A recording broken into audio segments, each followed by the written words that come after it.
Hello everyone. आज हम अपना जो बीएड का सब्जेक्ट है अपना understanding the discipline and subjects का जो सेकंड यूनिट है उसका ये वाला जो टॉपिक हम describe the emergence of education as a basic discipline based on anthropology, philosophy, psychology, psychobiology, sociology, geography, history and economics and political science etcetera. इस विषय में हम पढ़ रहे हैं। ठीक है, तो ये जो विभिन्न विषय हैं ये किस प्रकार से एजुकेशन से जुड़े हुए हैं, किस प्रकार से जो है ये शिक्षण व्यवस्था को प्रभावित कर रहे हैं, ये हम एक लेक्चर इसका पढ़ चुके हैं जिसमें हमने जो मेनली जो फैक्टर्स हैं जो प्रभावित करने वाले एजुकेशन सिस्टम को, शिक्षण व्यवस्था को, ये हम कर चुके हैं। सेकंड पॉइंट के अंदर जो है हमने अब मेनली जो करना है इस लेक्चर के अंदर वो हमारा है मानवीय व्यवस्था के जो सिद्धांत हैं, तीन जो मुख्य सिद्धांत हैं हम इस पर डिस्कस करने जा रहे हैं कि कौन कौन से हैं। फर्स्टली मैं बात करूं तो फर्स्टली इसके अंदर है कि परंपरागत मानवीय व्यवस्था सिद्धांत, इसका जो दूसरा नाम है वो है कार्य केंद्रित सिद्धांत भी हम इसको कहते हैं। और ये किस चीज से, ये एक तंत्र शासन से जुड़ा हुआ है। दूसरा हम इसके अंदर पढ़ेंगे मानवीय संबंध व्यवस्था सिद्धांत, इसका क्या है, ये संबंध केंद्रित सिद्धांत है जो कि संबंधों पर मानवीय व्यवस्था पर डिपेंड करता है। ठीक है, ये कार्य केंद्रित है, ये संबंध केंद्रित है। ठीक है, थर्ड हम इसमें पढ़ेंगे कि जो आधुनिक या जो मॉडर्न ह्यूमन व्यवस्था है, हमारी ऑर्गेनाइजेशन है, वो सिद्धांत आधुनिक मानवीय व्यवस्था सिद्धांत, ये किस पर, ये कार्य पर भी संबंधित है और जो संबंध है कार्य प्लस संबंध दोनों चीजें जो है इसके साथ जुड़ी हुई है। तो जहां पर ये दोनों सिद्धांत इकट्ठे काम कर रहे हैं तो वो जो सिद्धांत बन के आया है हमारे सामने वो हमारा क्या कहलाता है, वो आधुनिक मानवीय व्यवस्था सिद्धांत के रूप में हम इसको जानते हैं। ठीक है, थोड़ा सा हम इसमें डिटेल में पढ़ने जा रहे हैं अभी कि मानवीय व्यवस्था से तो हम सभी प्राचीन परिचित हैं कि मनुष्य क्या है, मनुष्य एक सामाजिक प्राणी है और समाज में रहते हुए क्या करना है, समाज में रहते हुए शिक्षा प्राप्त करने के लिए, शिक्षा प्राप्त किस लिए करते हैं, ताकि जो है वो हमारे पर्सनैलिटी का अच्छे से डेवलपमेंट हो, हमारी शिक्षा के जो क्या है उद्देश्यों की प्राप्ति हम कर सकें, ताकि एक अच्छा और सुचारू जो जीवन हम जी सकें, समाज के हम काम आ सकें, समाज उपयोगी काम हम कर सकें।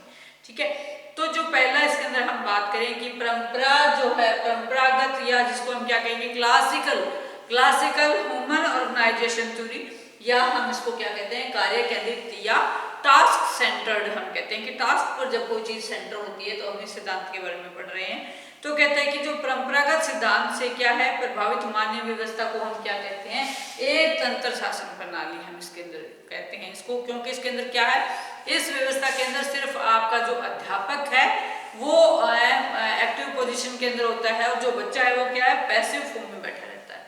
ठीक है, तो क्या है, और इस तरह की जो शासन व्यवस्था है वो परंपरा पर आधारित है, कार्य केंद्रित सिद्धांत पर आधारित है। इस सिद्धांत की विचारधारा क्या है कि व्यवस्था के सदस्यों में काम करने की योग्यता होनी चाहिए। ठीक है, और व्यवस्था में कौन होगा, जैसे टीचिंग में कौन होगा, अध्यापक होगा, बच्चे होंगे। ठीक है, तो अध्यापक के अंदर क्या होना चाहिए, काम करने की योग्यता होनी चाहिए, क्योंकि संबंध किस पे, कार्य पर ही जो है वो निर्भर कर रहा है सारी चीजें। ठीक है, तो इसमें क्या है, लेकिन उसमें कार्य हेतु स्वोपक्रम नहीं होता या इनिशिएशन की क्षमता उसके अंदर नहीं होती।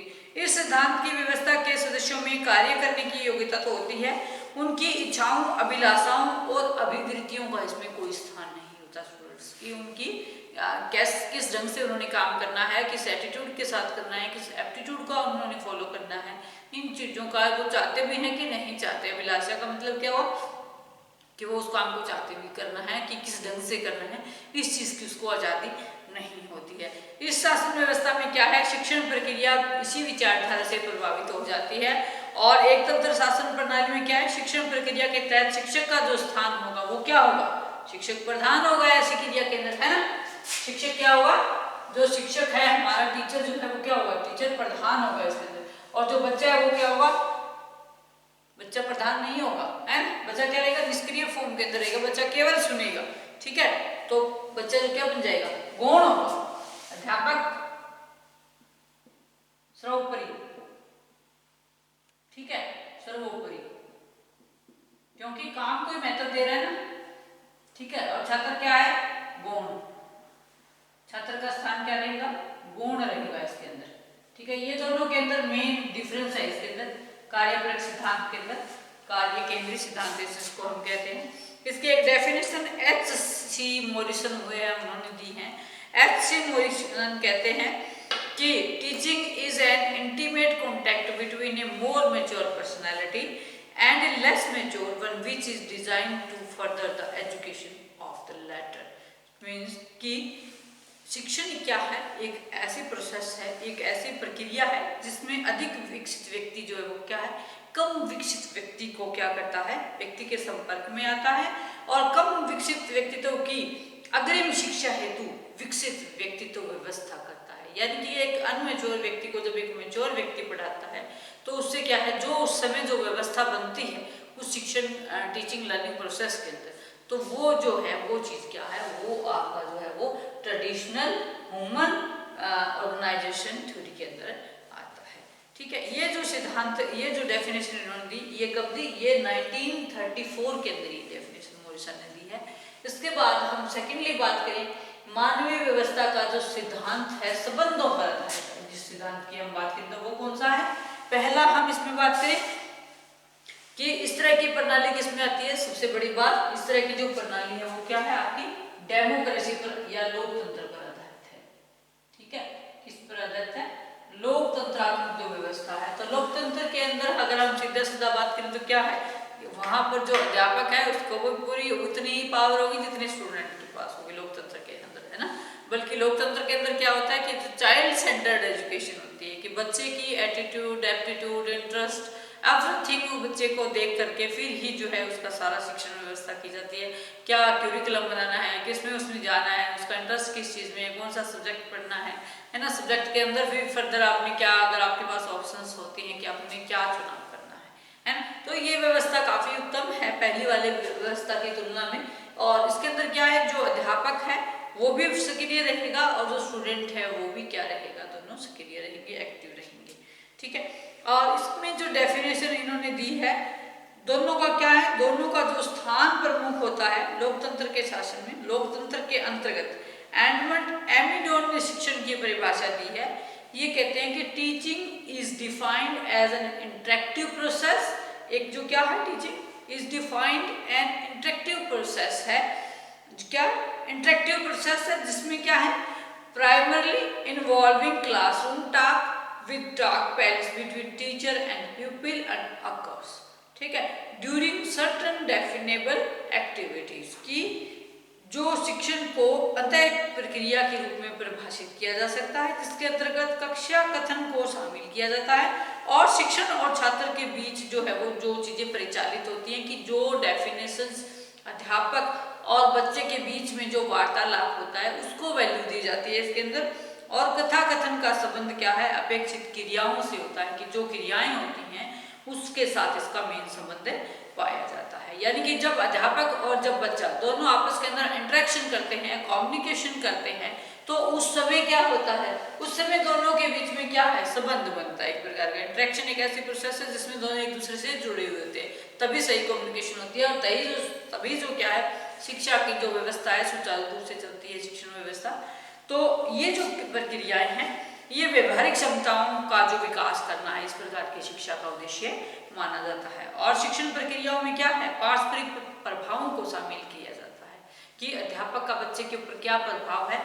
अगर प्रभाव पॉजिटिव है तो बच्चा जो है वो अच्छा सीखेगा, वहीं अगर बच्चा जो है वो नेगेटिविटी का शिकार हो रहा है तो बच्चा उसमें इंटरेस्ट नहीं लेगा। और लोकतंत्र के अंदर क्या है, दोनों को छूट होती है, कि कोई किसी से पढ़ना चाहता है तो ठीक है, अदरवाइज नहीं पढ़ना चाहता तो उसके पास ऑप्शन होती है।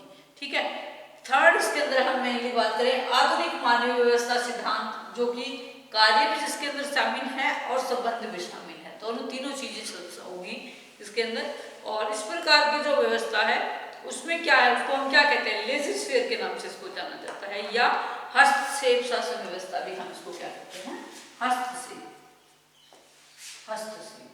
ये हस्तक्षेप हो गया, हस्तक्षेप का मतलब क्या होगा, दखलंदाजी किसी भी चीज के अंदर, हस्तक्षेप या लेजिस्लेचर कहते हैं इसको, हस्तक्षेप शासन व्यवस्था, शासन व्यवस्था। ठीक है, ये जो व्यवस्था है, ये व्यवस्था इन दोनों व्यवस्थाओं का जो क्या है, मिक्स रूप है। ठीक है, और इसमें क्या है, मॉडर्न अगर होगी तो साइंटिफिक मेथड भी उसमें हमने यूज करना है है ना, क्योंकि आजकल की जो व्यवस्था है वो सारी किस पर आधारित है, विज्ञान पर आधारित है, वैज्ञानिक परंपरा पर आधारित है। जो आधुनिक मानवीय व्यवस्था का सिद्धांत है वो क्या है, मानवीय व्यवस्था हस्तक्षेप शासन व्यवस्था के नाम से इसको जाना जाता है। यह जो सिद्धांत है कहता है कि व्यवस्था के सिद्धांतों में कार्य करने की क्षमता होने की विचारधारा पर निर्भर करता है। कैपेसिटी, ठीक है, क्षमता, जो अधिकारी वर्ग है उसकी क्षमता कितनी है, काम को करने की क्षमता, ठीक है, कार्य करने की क्षमता पर आधारित है। ये किसकी क्षमता, कार्य करने की क्षमता, उस पर जो है वो ये वाला सिद्धांत जो है वो क्या है, आधारित है।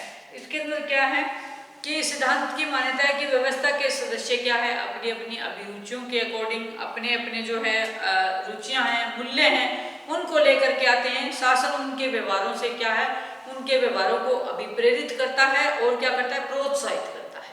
ठीक है, प्रोत्साहित का मतलब क्या हुआ कि बच्चे को मोटिवेशन देना, ठीक है, मोटिवेशन देना बच्चे को, और अभिप्रेरित करना मतलब मोटिवेशन देना, और प्रोत्साहित करना, पुरस्कार देना जैसे बच्चे को कि हम कहते हैं कि हाँ बेटा आप बहुत अच्छा कर सकते हो और अच्छा कर सकते हो, इस प्रकार से, है ना, कि ये चीजें आपके लिए बेनिफिशियल हैं, आप इस काम को ऐसे करो। तो मतलब बच्चे को क्या है, उसका हौसला जब हम बढ़ाते हैं तो ये चीजें इसके अंदर शामिल होती हैं। फिर क्या है, व्यवस्था के सदस्यों में निर्णय लेने तथा कठिनाइयों को हल करने की क्षमता भी होती है कि जो व्यवस्था के जो अधिकारी वर्ग हो गया मान लो, या जो भी सिद्धांत के अंदर शामिल हैं, जो चाहे अध्यापक है चाहे जो है बच्चा है, दोनों के अंदर क्या है, अगर प्रॉब्लम्स शिक्षण प्रक्रिया में क्या है, प्रॉब्लम्स आए दिन प्रॉब्लम्स आई रहती हैं, तो उन प्रॉब्लम्स का सॉल्यूशन भी कैसे करना है, ये जो है वो उसके जो शामिल जो लोग हैं उसमें वो जो है इसको क्षमता उसके अंदर होती है कि वो अपने जो सदस्य हैं वो निर्णय जो लेने में और जो मुश्किलें आ रही हैं उनको सुलझाने में जो है वो अपना अपना भरपूर प्रयास करते हैं।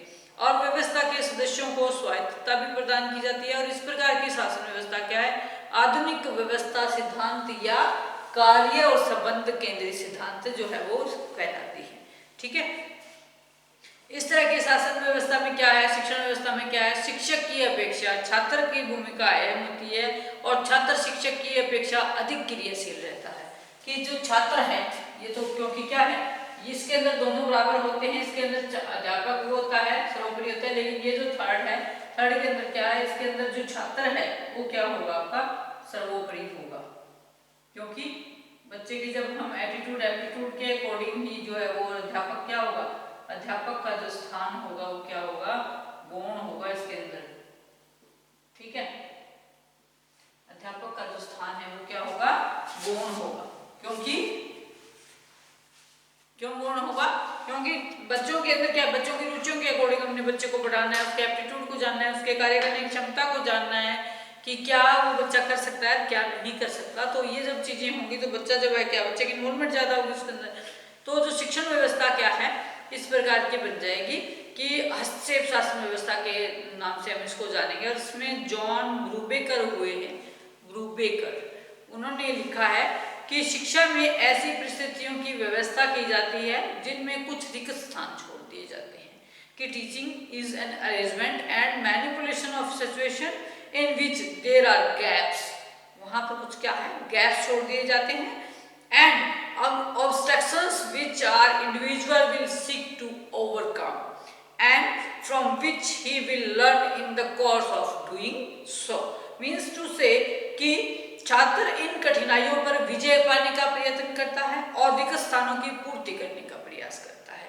और क्या है, छात्र की इस तरह की जो क्रियाएं हैं वो क्या होंगी, उसके सीखने में शामिल होंगी। ठीक है, सीखने में शामिल होंगी, ये जो चीजें हैं ये इसके अंदर आ जाएंगी। अब ये तो हो गए हमारे मानवीय व्यवस्था के सिद्धांत तुलनात्मक कारणों के अंदर। अगर हम बात करें सेकंड पॉइंट की, तो सेकंड पॉइंट के अंदर हम इसमें दार्शनिक कारकों को भी शामिल करेंगे।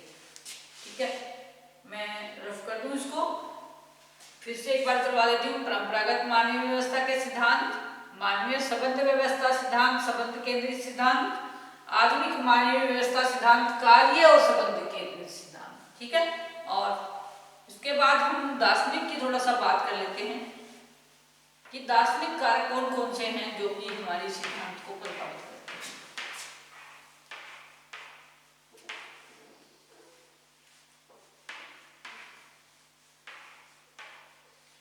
दार्शनिक व्यवस्था जो है या दर्शन का जो हमारी शिक्षा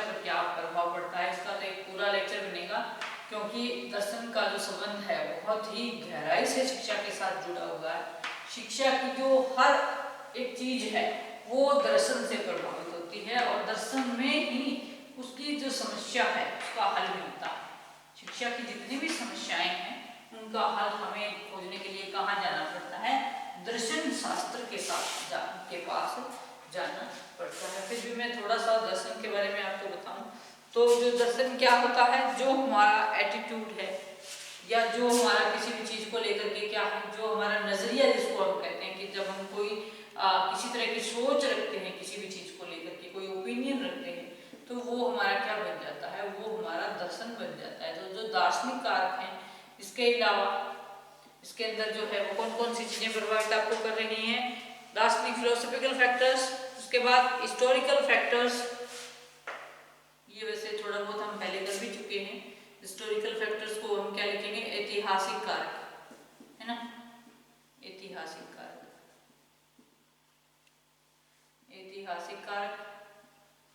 फिर हम इसमें करेंगे भौगोलिक कारक, सामाजिक कारक, वैज्ञानिक कारक। ये चीजें मैं आपको पहले बता भी चुकी हूँ, ठीक है। मेनली मोटा मोटा इसमें हमने देखना है कि जो है फिर है इसमें भाषाई कारक, पारिस्थितिक कारक, ये संरचनात्मक कार्यों में आपको सारी चीजें करवा चुकी हूँ। आर्थिक कारक, राजनीतिक कारक, ठीक है। आर्थिक कारक के विषय में थोड़ा सा बात कर लें। और इसके अलावा क्या है, ये क्वेश्चन जो है वो यहीं पर कंप्लीट होता है इसके साथ ही, क्योंकि ये जो सारी चीजें हैं हम थोड़ा थोड़ा इसके बारे में पहले ही पढ़ चुके हैं। सामाजिक कारकों में भी मैं आपको बता चुकी हूँ, ठीक है। ये पॉइंट्स अभी बार बार रिपीट करने की जरूरत हमें नहीं है। ऐतिहासिक कारक का जब थोड़ा सा डिटेल में बता देती हूँ, दार्शनिक कारक का सॉरी, कि दर्शन के साथ जो है वो हमारा क्या संबंध है, इस पे एक अलग से क्वेश्चन हम बनाएंगे, ठीक है। तो इसको बारी बारी रिपीट करने की जरूरत नहीं है, वैसे मैं ब्रीफली आपको बता देती हूँ कि जो हमारी व्यवस्था है वो क्या है। पहले तो सबसे पहले तो मानवीय व्यवस्था के सिद्धांतों पर आधारित है, फिर जो है वो दार्शनिक कारकों पर आधारित है कि जिस देश का जैसा दर्शन होगा, जैसे शिक्षा के उद्देश्य होंगे, जैसे शिक्षण विधियां होंगी, वैसा ही क्या है हमारे करिकुलम होगा, वैसे ही हमारा जो टीचर होगा, वैसे ही हमारे पढ़ाने के तरीके होंगे, ठीक है। तो ये चीजें जो है वो जीवन से जुड़ी हुई होती हैं। और दर्शन भी क्या है हमारे देश की व्यवस्था से प्रभावित होता है, ऐतिहासिक कारकों से प्रभावित होता है ना। एक वो स्पार्टा का जो एग्जांपल हम लेते हैं कि किसी देश की जो ऐतिहासिक परिस्थितियां जैसी होती है, भौगोलिक परिस्थितियां जैसी होती है, वैसा ही जो हमें शिक्षा का उद्देश्य हमें रखना पड़ता है। भौगोलिक कारकों में भी मैंने आपको जैसे बताया था कि किस प्रकार से अगर कोई ऐसा देश है जहाँ पर बर्फ ज़्यादा टाइम पड़ती है तो वहाँ पर भी क्या शिक्षण व्यवस्था प्रभावित होगी, क्योंकि 6 महीने से ज़्यादा अगर बर्फ पड़ेगी तो वहाँ पर लोगों का जो आवागमन ही बंद हो जाएगा, स्कूल कैसे खुलेंगे, है ना, बच्चे कैसे जा पाएंगे। या किसी देश के अंदर जो क्या है परिस्थितियों का कारकों की अगर हम बात कर ले, सामाजिक कारकों की बात कर ले, तो जैसे कोई महामारी फैल गई, कहीं अकाल पड़ गया, तो वहाँ के बच्चे क्या है भूखमरी का शिकार हो जाएंगे। जैसे फॉर एग्जाम्पल अभी ये महामारी कोरोना आई पीछे, तो जो जिस देश के अंदर ज्यादा फैली, तो जिस देश के अंदर क्या लगभग जहाँ गई वहाँ पर क्या है एजुकेशन सिस्टम जो है वो एकदम से जो है वो चरमरा गया। ये तो हमारे पास ऑनलाइन के ऑप्शन से ये जो टेक्नोलॉजी विकसित थी, जो कि हमारे जो स्टडी है फिर भी कहीं ना कहीं प्रभावित तो हुई है, ऑनलाइन से भी की है, लेकिन जो रेगुलर क्लास के अंदर जो स्टडी हम कर पाते हैं वो तो हम उसका लुत्फ जो है वो नहीं उठा पाए, है ना। टीचर प्यूपिल जो इंटरेक्शन होता है क्लास के अंदर उससे वंचित रह जाते हैं, क्योंकि ऑनलाइन का और जो फेस टू फेस क्लास है उसका थोड़ा सा फर्क रहता है। तो ये जो चीजें हैं ये सारी हमारी शिक्षण व्यवस्था को बहुत अधिक प्रभावित करती हैं। साइंटिफिक मेथड्स का भी अगर हम देखें तो वैज्ञानिक कारकों में क्या है, वैज्ञानिक कारकों में जो नए नए आविष्कार हो रहे हैं, विज्ञान के साथ जुड़ा हुआ है हर एक चीज, है ना, तो वो भी हमारी शिक्षण व्यवस्था को इसका फायदा भी हो रहा है, नुकसान भी हो रहा है ना। वैज्ञानिक कारकों में जैसे अब डिजिटल इंडिया की बात हम कर रहे हैं, तो हमने क्या इस महामारी में भी अपनी जो है वो शिक्षा है उसको ऑनलाइन जारी रखा, है ना। तो ये क्या है, ये वैज्ञानिक फैक्टर हैं जो हमारी शिक्षा में हमारे लिए उपयोगी हैं। वही नुकसान क्या है कि बच्चे मोस्टली जो टाइम है वो फोनों पर स्पेंड कर देते हैं या अदर मूवमेंट्स में करते रहते हैं फोनों में, तो उससे क्या बहुत ज़्यादा समय की उनकी बर्बादी हो जाती है, तो वो चीज़ें भी प्रभावित करती हैं। फिर इसके बाद भाषाई कारकों का मैंने बता दिया था आपको। आर्थिक कारक रह गया कि आर्थिक कारक क्या है, इकोनॉमिक फैक्टर्स जो हैं वो प्राय किसी भी देश की शिक्षा पद्धति को प्रभावित करता है, ये हम सभी समझते हैं, क्योंकि सारे काम कैसे होते हैं इकोनॉमिक से जुड़े होते हैं, अर्थ से जुड़े होते हैं। अगर देश के अंदर जो परिस्थितियां अच्छी हैं, आर्थिक परिस्थितियां मजबूत हैं, दृष्टिकोण पॉजिटिव है, देश का, तो क्या होगा, उससे जो है वो हम अपना जो एजुकेशन सिस्टम है उस पर पैसा ज़्यादा लगा सकेंगे। जहाँ पर पैसा ज़्यादा होगा तो वहाँ क्या है, हमारी नीतियाँ इस प्रकार की होगी कि हम शिक्षा के क्षेत्र में पैसा ज़्यादा लगाएंगे तो अच्छी नीतियाँ बनेंगी और उन नीतियों को क्या कर पाएंगे, लागू कर पाएंगे हम, है ना। हर बच्चे को फैसिलिटी मिलेगी तो जो शिक्षा का स्तर है वो हाई हो जाएगा। तो ये चीज़ें भी हमारी शिक्षण व्यवस्था को बहुत अधिक प्रभावित करती हैं। अगर कोई भी देश जो है वो वहाँ पर अगर भूखमरी है तो बच्चों को कुपोषण होगा, जिसकी वजह से दुनिया भर की बीमारियां फैल जाएंगी।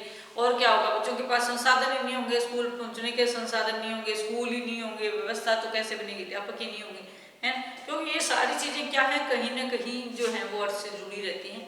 तो आर्थिक जो परिस्थितियाँ हैं या जो आर्थिक कारक हैं वो भी हमारे देश को बहुत अधिक प्रभावित करते हैं। ठीक है, राजनीतिक में भी ऐसा ही है कि राजनीतिक में अगर आपका जिस देश के अंदर डेमोक्रेसी है तो वहाँ पर क्या है, वहाँ पर जो आपकी सफलता है हर तरह की, उसके चांसेस ज़्यादा होते हैं। क्योंकि क्या है, वहाँ पर बच्चे को आज़ादी होती है ना, अपने अधिकारों की आज़ादी, अपने कर्तव्यों की आज़ादी, और जो अपने व्यक्तित्व के निर्माण के लिए क्या है, उसको हर एक अपॉर्चुनिटी भी दी जाती है कि हाँ आप अपने व्यक्तित्व का निर्माण किसी भी ऑप्शन के साथ, किसी भी व्यवसाय को अपनाने के साथ आप अपने पर्सनैलिटी में निखार कर सकते हैं, है ना। किसी भी व्यवसाय को अपना करके अपने इंटरेस्ट के अकॉर्डिंग आप अपने जीवन व्यवस्था को सुचारू रूप से चला सकते हैं, है ना।